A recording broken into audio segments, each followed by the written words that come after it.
ang pagsisimula ng laban at ng mga pagpatay para sa Succession War. At hindi dito makakaligtas maging ang grupo nitong si Kurapika, ang mga bodyguards ng ika-14 na prinsipe na si Prince Wabo. Ang pagkilos ng mga prinsipe para malamangan at para mapatay nila ang iba pang mga prinsipe para makuha ang trono. Ang isang napakalaking plot twist sa loob ng mga bodyguards ng ika-14 na prinsipe at ang pinaghihinalaan nitong si Kurapika na isang traidor sa loob ng bodyguard squad na yon.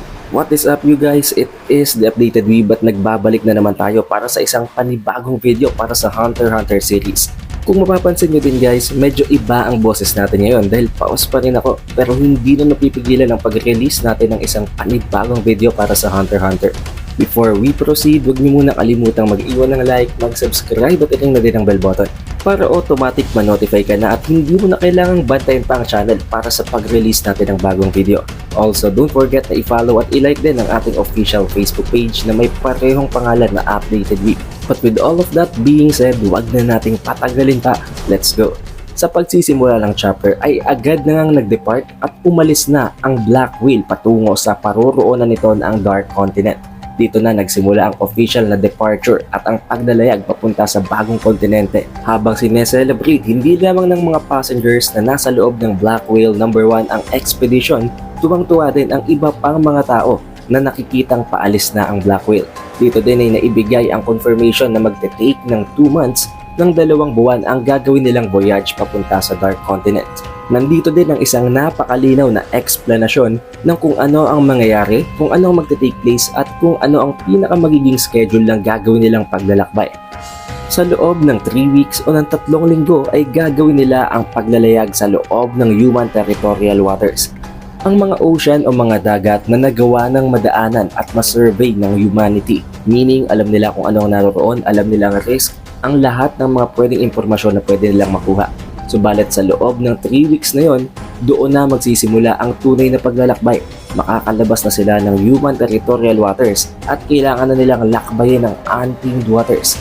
Ang dagat, ang ocean at ang mga bodies of water na nasa labas na ng lokasyon na nagawa ng masurvey at madaanan ng humanity. Meaning, it is unknown, it is a mystery kung ano ang naroroon kaya napaka-risky nun. However, sa loob ng 3 weeks, before i-explore ng Black Whale No. 1 ang untamed waters, sa gitna ng borderline nito at ng human territorial waters ay doon nila gagawin ang final na refueling. Ang pinakahuling pagsasalang at pagre-refill ng gas sa loob ng Black Whale No. 1 na kakailanganin niya para i-explore ang mas malayo pang distansya at doon nila ikakandak at ilulunsad ang final check-ups para sa sinasakyan nilang ship para masiguro na maiiwasan ng kahit anong errors ang kahit na anong pwedeng maging problema sa gagawing voyage. Meaning sa loob ng unang 3 linggo, makakasiguro pa rin sila na kaya nilang i-navigate ang waters dahil nasa loob pa rin naman sila ng human territory ang mga areas na nagawa naman ng i-explore ng humanity. At sa tulong ng mga normal na sailing vessels tulad na lamang ng cruise ships, susuportahan at tutulungan pa rin sila nito habang nasa loob pa sila ng human territorial waters para ibigay ang kanilang final refueling and final check-up sa borderline bago sila sumabak sa tunay na pagsubok sa untamed waters. Idinagdag pa ng reporter na ito na nag-i-introduce ng kanyang report sa Deck 2 sa theater venue na hindi talaga actually ang tubig o ang dagat sa loob ng untamed waters ang tunay na threat, kung hindi ang langit. Dahil sa skies daw na yun, doon nabubuo ang napakatinding mga thunderclouds, ang napakatinding mga bagyo. Hindi lamang ang mga harsh conditions ng weather kung hindi, maging ang mga unknown creatures na nag-aantay din sa labas. Ang napakaraming varieties ng possible na flying monsters na naglalaban-laban para sa territory na pwedeng maka-encounter nila. Dahil sa rason na ito, kailangan nilang isarado ang upper dome o ang parabang lugar na kung saan ay naroroon ang Deck 1 na ang ship na kinaroroonan ng hari. Kaya naman although napakasayang na hindi nila makikita at ma-explore with their naked eyes ang lugar at ang untamed waters, kailangan nilang i-minimize ang risk kaya kailangan nilang pagtiisan na tingnan at pagmasdan na lamang ang mga tanawin sa loob ng Black Whale No. 1. Pero within this, meron agad tayong isang napakalaking plot twist. Ito lamang ay ang impormasyon na ipinapakita nila sa publicity. Iba ang impormasyon na pinaplano talaga ng V5, ng higher-ups sa loob ng Kakin Empire at maging ng Hunter Association specifically ng Zodiacs. Alam nila na hindi talaga ang tinutukoy na Dark Continent ang tunay na Dark Continent dahil tulad nga ng nabanggit ko sa previous videos, isa itong ilusyon para sa mga normal na tao. Sinasabi nilang yun ang Dark Continent para masatisfy na sila na ma-explore yun.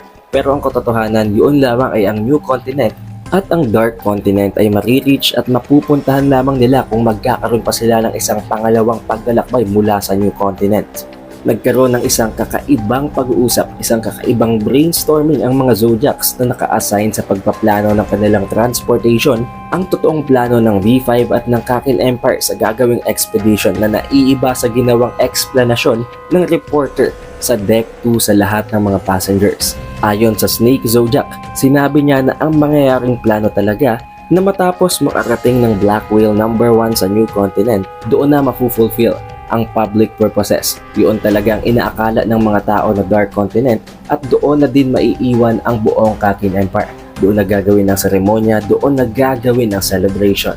However, tulad nga ng nabanggit kanina, iba ang purpose ni Beyond, Netero at ng mga Zodiacs. Matapos nilang makarating sa New Continent, ay magkakaroon sila ng pangalawang expedition papunta naman sa borderline ng waters, papunta sa Dark Waters. Ang bodies of water na bumabalot sa tunay na Dark Continent. Galing sa New Continent ay tatransfer sila sa ship na hinahandle naman ni Morel. Gamit ang ship na yon ay maglalayag sila papunta sa gate na kung saan ay nag-aantay ang gatekeeper. Bago naman sila makarating sa gate na yon, meron din naman silang madadaanan along the way na isang maliit na island. Sa island na yon ay nag-aantay itong si Nov na ang mag-handle at magmamanage naman ng traffic, ng goods at ng personnel. Dahil alam naman natin ang Nenov na ang teleportation, magiging napaka-effective at mayu-utilize nila ang ability na yun ni Nov sa gagawing expedition. Dito naman ay inintroduce ng Snake Zodiacs si Tokya Rin. Si Tokya Rin naman daw ang mag-handle ng transportation mula sa inaakala ng mga tao na Dark Continent na ang New Continent papunta sa relay point. Ngayon, para hindi kayo maguluhan guys, it's as if mula sa New Continent, itong si Tokya Rin ang mag-handle ng transportation papunta sa may star mark na ito na ang small island na tinutukoy nila. At mula naman sa island na yon papunta sa Dark Continent, si Nov naman ang bahala sa transportation. Pero dito'y umalma at umamin itong si Tokya Rin habang sinasabing hindi daw kasing galing ni Nov ang paggamit niya ng teleportation at ng kanyang transportation abilities. Kaya kakailanganin nila ng mas marami pang transporter. Na sinagot naman ng Snake Zodiacs na oo, naghahanap siya ng mas maraming transporter pero talagang kakaunti ang makita niya. Therefore, kakailanganin pilitin nitong si Tokya Rin na gamitin ang kanyang maximum potential. Si Beyond, Netero naman ay inilagay sa Deck 1, meaning nasa pinakamataas na level siya. Dito ay binabantayan siya ng tatlo sa mga Zodiacs, ang Monkey Zodiac, ang Horse Zodiac at ang Tiger Zodiac. Dito ay nagtataka at parang naiinis pa nga itong si Kanzai habang sinasabing bakit kailangang tatlo pa daw sila na magbantay kay Beyond. Napakasayang daw ng resources dahil pwedeng magamit pa ang abilities and strength ng isa sa mga Zodiacs o ng dalawa sa kanila para magamit sa ibang mga purposes dahil masasayang lamang kung magtatambay lamang sila para bantayan itong si Beyond. Nasinagot naman ni Sayu na alam naman natin na ito ang pinaghihinalaan ni Mizai at ni Kurapika na ang traidor na kung ganun daw ang iniisip ni Kanzai, bakit hindi na lamang siya umalis? Wala naman daw problema. Subalit dito ay naisip naman itong si Sacho na pwede talagang at some point kailanganin ang tulong ng ilang mga Zodiacs sa ibang parte sa Deck 1, sa Deck 2 or sa iba pang mga decks. Kaya naman naisip at napagdesisyonan niya na bakit hindi na lamang daw sila magkaroon ng rotation. Therefore, hindi masasayang ang oras, hindi masasayang ang kanilang abilities at masusuportahan pa nila ang Royal Troops. But of course, hindi naman sila basta nagdesisyon na lang at ginawa na lamang yun. Sinabi nitong si Sacho na ipopropose nila yon kay Mizai para if ever man na magpayag itong si Mizai, magagawa nilang ma-utilize ng mas efficient ang kanilang strengths. Sa ibang dako naman ng Black Whale ay makikita natin na nandito din si Steiner at ang kanyang mga kasamahan. Sa loob ng Black Whale ay ginagawa pa ring basahin at pag-aralan nitong si Steiner ang aklat na kung saan ay natutunan niya ang tungkol sa 5 threats. At dito ay sinasabi pa nga ng isa sa kanyang mga kasamahan na kinabisa na daw niya ito, bakit binabasa pa rin niya ito ng paulit-ulit. Sinagot naman ni Steiner na pag-aralan din daw nila ang libro dahil in the instance na mamatay siya, kailangan na may isa sa kanila na mag-refill at papalit sa kanyang posisyon. Sa sumunod na mga panel, makikita naman natin itong si Chidel at si Leorio na busy na i-fulfill ang lahat ng medical necessities na hindi ma-provide ng Kakin Empire, habang ipino-provide ang lahat ng mga gamot na kailangan tulad na lamang ng antihistamines, ng mga difenifol at ng iba pang mga kailangan gamitin para sa emergencies. Sinabi din niya sa ilan pang mga nurses at ilan pang mga staffs na kailangan sa medical team na wag nila nga hayaan na maubusan sila ng stocks sa bawat row. Also, in the very same deck na ang deck 3, naroroon din itong si Botobay na nag-handle ng Central Courthouse. Sa deck number 4 naman ay hinahandle naman ni Mizay ang Kakin Royal Troops para sa lahat ng investigations, lahat ng kinakailangan ng analysis at ng strategical thinking. But switching of scenes, makakabalik na naman tayo sa POV ni Kurapika at dito na magsisimula ang inaantay niyong labanan, ang patayan para sa Succession War. Dito ay gulat na gulat hindi lamang si Kurapika kung hindi ang kanyang buong bodyguard group dahil namatay ang isa sa kanila, ang isang bodyguard na nagngangalang Woody. Natuklasan nila na namatay itong si Woody at nahigop, na-drain ang lahat ng dugo nito. Of course, the very first question, ang pinakaunang tanong kapag nakakita ng isang bangkay ay kung sino ang nakakita at nakatuklas nito. Na sinagot naman ng isa sa mga bodyguards na hindi daw nag-check-in itong si Woody kaya hinanap nila ito. At nang makita na lamang nila na nasa CR ito, patay na ito at na-drain out na ang lahat ng dugo niya. Nabanggit din ng isa sa mga bodyguards na hindi daw nakalak ang pinto at basing sa kanyang bangkay, ang time of death is between 12:15 and 12:30. Sa gitna ng time frame na yon, tinanong naman ni Kurapika kung meron daw bang kahit na anong signs, kahit na anong trace na merong kahit na sinong nag-infiltrate, kahit na sinong nakapasok na intruder. Na sinagot naman nila na walang kahit na anong trace, walang kahit na anong ebidensya na may intruder sa loob. Na dahilan kung bakit naisip nitong si Kurapika na ang suspect ay nasa loob lang din ng area. Hindi din siya nakampante na tingnan na lamang ang bangkay ni Woody. In-inspect niya ito at napansin niya na may napakalaking butas nito sa leeg. Agad niyang hinubaran at tiningnan ang buong katawan nitong si Woody at dito na i-reveal na ang kanyang katawan ay punong-puno ng mga butas na para bang sa mga butas na ito, dito ginamit ng kung sino mang suspect ang kanyang ability, ang kung anumang paraphernalia or material para higupin ang lahat ng dugo ni Woody. Napaka-unusual nito kaya naman na-speculate agad ni Kurapika na hindi malabong nagawa ito sa pamamagitan ng isang Nen ability. Kaya naman hindi na nagpaligoy-ligoy pa itong si Kurapika at sinabi niyang kung sino man daw ang may kakayahan na gumamit ng Nen ability sa lahat ng mga bodyguards, magsalita na ito agad. Subalit sinagot siya ng mga bodyguards na para bang wala silang kaalam-alam pagdating sa Nen abilities. Tinanong pa nga siya nito kung yun daw ba isang type ng superpower o ng isang magical ability, na dinagdag pa nga ng isa sa kanila na pwede daw na hindi daw ito gawa ng isang superpower kung hindi ng isang napaka-strange and unknown creature. Dito na naisip nitong si Kurapika na napakalala ng sitwasyon dahil in the very first place, hindi sa kanya nagko-cooperate maging ang kanyang sariling mga kasamahan ng mga bodyguards. Dahil alam naman nila kung ano ang tungkol sa Nen, pero ayaw nilang mag-cooperate, ayaw nilang tulungan itong si Kurapika na harapin ang suspect. Dahil kung saan naman lang daw ay makikipag-cooperate ang kanyang mga kasamahan, pwedeng magbago din ang pagtungo ng mga royal troops, ng Royal Army para tulungan talaga sila nitong hanapin kung sino man ang may kagagawa ng pagpatay na yon. Kaya naman matapos kunin at tangayin ng mga royal troops ang bangkay ni Woody, agad niyang tinanong ang ilan sa mga bodyguards na bakit hindi nila sinabi ang totoo, bakit hindi sila nag-speak up. Knowing na ang ilan sa mga bodyguards na ito ay nanggaling din sa Hunter Association, sinabi niya na although oo alam niya na dapat sinesekreto lamang sa loob ng asosasyon ang tungkol sa ability ng Nen powers, when it comes to these situations na napakatindi na kailangan talaga nilang i-bypass ang batas na yon, hindi naman daw yun masama dahil angkop lamang yon sa sitwasyon. At kailangan din nila ng adaptability kung gusto nilang makasurvive, kung gusto nilang makumpleto ang misyon na ipinataw sa kanila ng 14th Prince. Dito ay sinagot si Kurapika ng isa sa mga bodyguards habang sinasabing bakit naman daw nila i-reveal ang tungkol sa Nen abilities sa harap pa mismo ng Kakin Empire, sa harap ng royal troops. Dito din ay nabanggit nila na ang kanilang misyon ay ang bantayan, protektahan at siguraduhing palaging ligtas ang reyna at ang prinsipe. And for that reason, ang lahat ng mga bagay na hindi naman makakaapekto directly kay Prince Wobble at kay Queen Oito ay hindi na nila kailangan pang pakialaman. Yun ay mga external affairs, mga bagay na kailangan ng iresolba mismo ng Kakin Empire.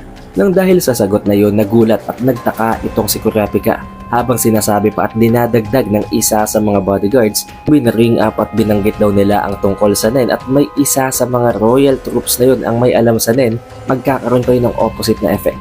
Maguguluhan pa sila at magkakaroon pa ng misunderstanding.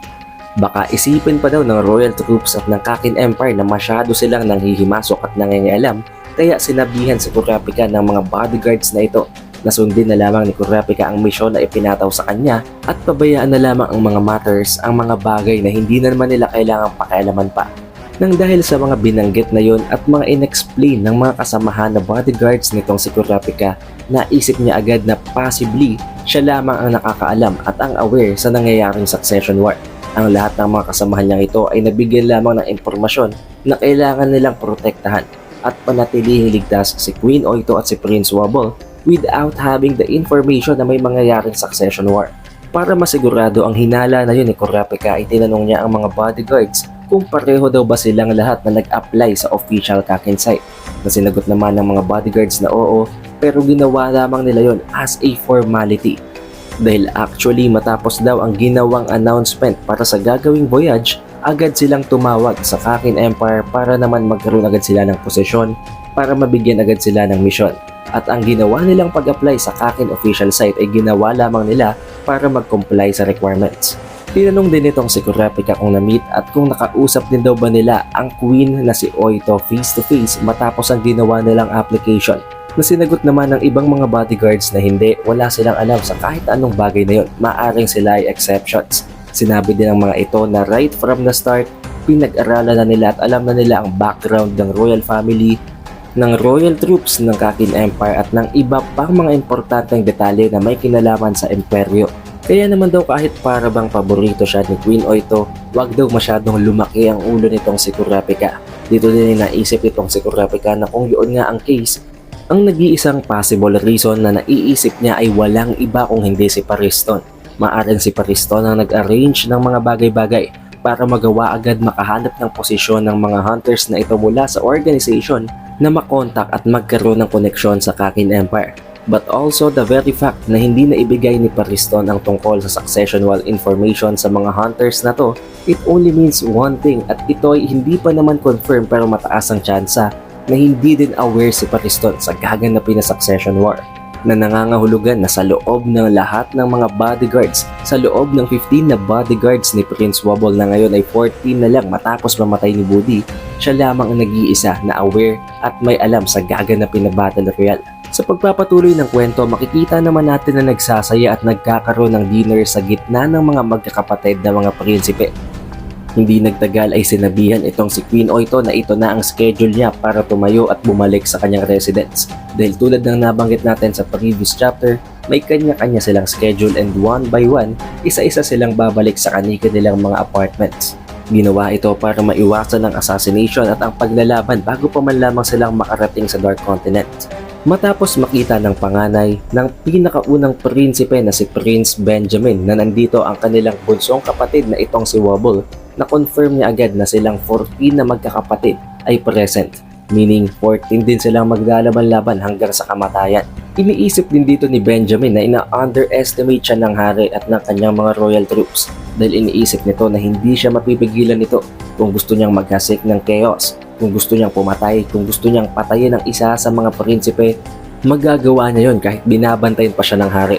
Naisip din niya na napakatanga at napaka-foolish daw ng kahit na sinong isa sa mga prinsipe na gugustuhin i-assassinate siya.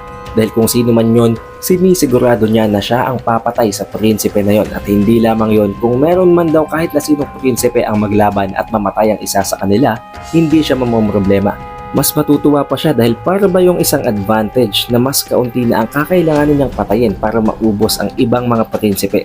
Kahit napakalmado nitong si Prince Benjamin, napakatindi naman ng itinatago niyang aura, ng itinatago niyang excitement para sa mangyayaring battle royale. Ang aura na ito ay nararamdaman hindi lamang nitong si Prince Serednik, kung hindi ng iba pang mga prinsipe na present sa lugar, maging ng mismong hari na si King Hoigoro.